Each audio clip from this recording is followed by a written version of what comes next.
എക്സാമിലും സ്ഥിരമായിട്ട് ചോദിക്കുന്ന വളരെ പ്രധാനപ്പെട്ട ഒരു ചോദ്യമായിട്ടാണ് മാഷ് വന്നത്. അപ്പോൾ നിങ്ങൾക്ക് നല്ല മാർക്ക് സ്കോർ ചെയ്യാൻ പറ്റിയ ഒരു ചോദ്യമാണ്. ഇതുപോലെ കൂടുതൽ ചോദ്യങ്ങളായിട്ട് മാഷ് വീണ്ടും വരും. അപ്പോൾ കൂടുതൽ നല്ല നല്ല മാർക്ക് സ്കോർ ചെയ്യാൻ പറ്റിയ ചോദ്യങ്ങൾക്ക് ആവശ്യമുണ്ടെങ്കിൽ നിങ്ങൾ ഇപ്പോൾ തന്നെ ഈ വീഡിയോ നമ്മുടെ 5ാം ക്ലാസ്സിലുള്ള എല്ലാ ഫ്രണ്ട്സിനും അയച്ചു കൊടുക്കാനും വീഡിയോ ലൈക്ക് അടിക്കാനും വിട്ടുപോകാതിരിക്കുക. അപ്പോൾ വീഡിയോയുടെ സപ്പോർട്ടിനനുസരിച്ച് മാഷ് കൂടുതൽ എക്സാമിന് ചോദിക്കുന്ന അതേ രൂപത്തിലുള്ള ചോദ്യങ്ങളായിട്ട് വരും. നമുക്ക് എന്തായാലും അധികം സമയം കളയാതെ നേരെ ചോദ്യത്തിലോട്ട് പോവാം. ഇതാണ് ചോദ്യം. എന്താന്ന് വെച്ചാൽ 4/6 എന്നുള്ള ഫ്രാക്ഷന് ഈക്വൽ ആയിട്ടുള്ള മറ്റൊരു ഫ്രാക്ഷൻ നമ്മൾ കണ്ടെത്തണം. പക്ഷെ കണ്ടീഷൻ ഉണ്ട്. എന്താണ്? ഇവിടെ ഡിനോമിനേറ്റർ 6 ആണെങ്കിൽ നോക്കിക്കേ, നമ്മൾ മാറ്റുന്ന ഫ്രാക്ഷന്റെ ഡിനോമിനേറ്റർ 12 ആയിരിക്കണം. എന്താണ് ഡിനോമിനേറ്റർ?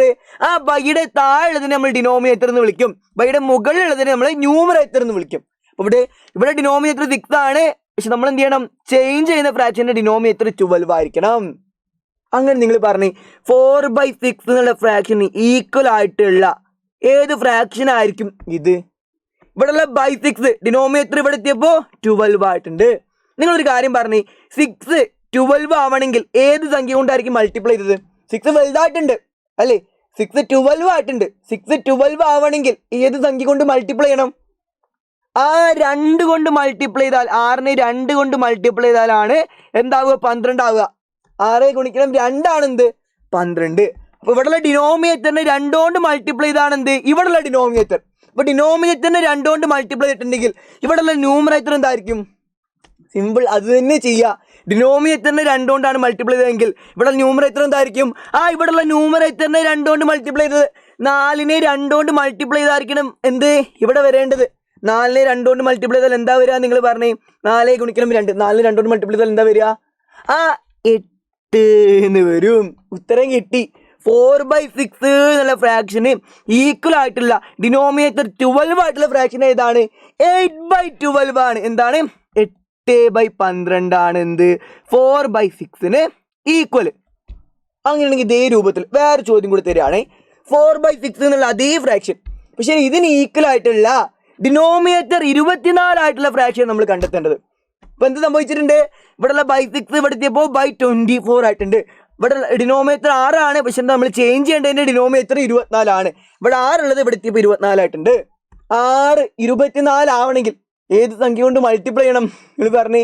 6 24 ആവണമെങ്കിൽ ഏത് സംഖ്യ കൊണ്ട് മൾട്ടിപ്ലൈ ചെയ്യണം? 6 വലുതായിട്ടുണ്ട്, അപ്പൊ ഏത് സംഖ്യ കൊണ്ട് മൾട്ടിപ്ലൈ ചെയ്യുക ചെയ്തത്? 6 24 ആണെങ്കിൽ ഏത് സംഖ്യ കൊണ്ട് മൾട്ടിപ്ലൈ ചെയ്യുക? 6നെ 4 കൊണ്ട് മൾട്ടിപ്ലൈ ചെയ്താലാണ് എന്താവുക? 24 ആവുക. അപ്പൊ ഡിനോമിനേറ്ററിനെ 4 കൊണ്ട് മൾട്ടിപ്ലൈ ചെയ്താണ് ഇവിടെയുള്ള ഡിനോമിനേറ്റർ. അങ്ങനെ ഇവിടെയുള്ള ന്യൂമറേറ്റർ എന്തായിരിക്കും? ഇവിടെയുള്ള ന്യൂമറേറ്ററിനെ 4 കൊണ്ട് മൾട്ടിപ്ലൈ ചെയ്തത് തന്നെ ആയിരിക്കും. 4നെ 4 കൊണ്ട് മൾട്ടിപ്ലൈ ചെയ്തായിരിക്കണം ഇവിടെ വരേണ്ടത്. 4നെ 4 കൊണ്ട് മൾട്ടിപ്ലൈ ചെയ്താൽ എന്താ വരിക? 16 എന്ന് വരും. 16/24 ആണ് എന്ത്? 4/6 എന്നുള്ള ഫ്രാക്ഷന് ഈക്വൽ ആയിട്ടുള്ള ഡിനോമിനേറ്റർ 24 ആയിട്ടുള്ള വേറെ ഫ്രാക്ഷൻ. സിമ്പിളായിട്ട് നമ്മൾ കണ്ടെത്തി. അങ്ങനെയാണെങ്കിൽ ഇതിനുള്ള ഉത്തരം നിങ്ങൾ കണ്ടുപിടിച്ച്. ഇവിടെ 4/6 ആണ്, പക്ഷെ ഇവിടെ എന്താ ഉള്ളത്? 5/6 ആണ് ഇവിടെ ഉള്ളത്. 5/6 എന്നുള്ള ഫ്രാക്ഷന് ഈക്വൽ ആയിട്ടുള്ള ഡിനോമിനേറ്റർ 24 ആയിട്ടുള്ള ഫ്രാക്ഷൻ നിങ്ങൾ കണ്ടെത്തണം. ഇവിടെയുള്ള 6 ഇവിടെ എത്തിയപ്പോൾ 24 ആയിട്ടുണ്ട്. 6 24 ആണെങ്കിൽ നമുക്കറിയാം 4 കൊണ്ട് മൾട്ടിപ്ലൈ ചെയ്താൽ മതി. ഇപ്പൊ ഡിനോമിനേറ്ററിനെ 4 കൊണ്ട് മൾട്ടിപ്ലൈ ചെയ്താണ് ഇവിടെയുള്ള ഡിനോമിനേറ്റർ എങ്കിൽ ഇവിടെ ന്യൂമറേറ്റർ എന്തായിരിക്കും? ഇവിടെയുള്ള ന്യൂമറേറ്ററിനെ 4 കൊണ്ട് മൾട്ടിപ്ലൈ ചെയ്തത് 5നെ 4 കൊണ്ട് മൾട്ടിപ്ലൈ ചെയ്തായിരിക്കും ഇവിടെ വരേണ്ടത്. അങ്ങനെയാണെങ്കിൽ ഇതിനുള്ള ഉത്തരം നിങ്ങൾ സ്വന്തമായിട്ട് കണ്ടെത്തുക. ഇപ്പോൾ കൂടുതൽ ചോദ്യങ്ങളായിട്ട് മാഷ് വീണ്ടും വരും.